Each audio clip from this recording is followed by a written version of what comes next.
থানা গোবাউড়া, জেলা Mymensingh, lodging master Shahjahan, গ্রাম ষোলপাই।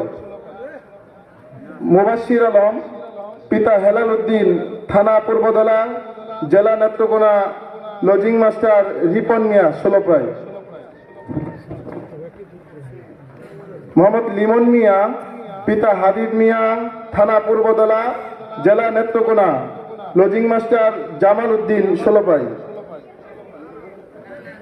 মোহাম্মদ সোহান আহমেদ, পিতা আব্দুল মতিন, থানা পূর্বদলা, জেলা নেত্রকোনা, লজিং মাস্টার মোহাম্মদ আব্দুল মজিদ, ডেকুরা। এই ছিল আমাদের এই 5 জন শিক্ষার্থী এখানে কোরআনের হাফেজ হয়েছে। তো ইনশাল্লাহ আপনারা দোয়া করবেন তো সবাই, আল্লাহ পাক যেন এরকম ভাবে আমাদের যে এখানে উস্তাদগণ আছেন অত্যন্ত কষ্ট করে এই পোলাবনের পিছনে অনেক শ্রম দেন, আল্লাহ তাআলা যেন ওনাদেরকে জাযায়ে খায়ের দান করেন। এবং যারা এই বছর হাফেজে কোরআন হয়েছে আপনারা দেখতে পাচ্ছেন পাগড়ি প্রদান উপলক্ষে তারা সবাই মঞ্চে আসছেন। আল্লাহ তাআলা যেন এই 500 জনকে এই যুগের শ্রেষ্ঠ আলেম দ্বীন হিসাবে কবুল করেন, সকলে বলি আমিন। এই যুগের শাইখুল হাদিস হিসেবে কবুল করেন, সকলে বলে আমিন।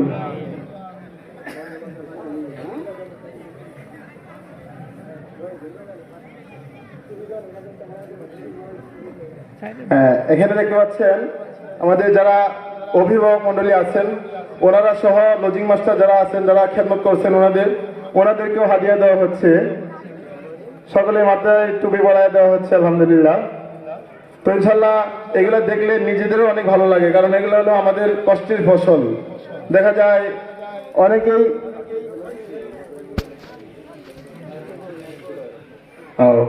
যাই হোক, একজন খুশি হয়ে ওই এলাকারই ছেলে, ওই যে নেকবর আলী সাহেবের ছেলে আর কি, উনি খুশি হয়ে এই পাগড়িগুলি হাদিয়া দিয়েছেন মাদ্রাসার ছাত্রদেরকে। নাম মোহাম্মদ জুবাইর আহমদ।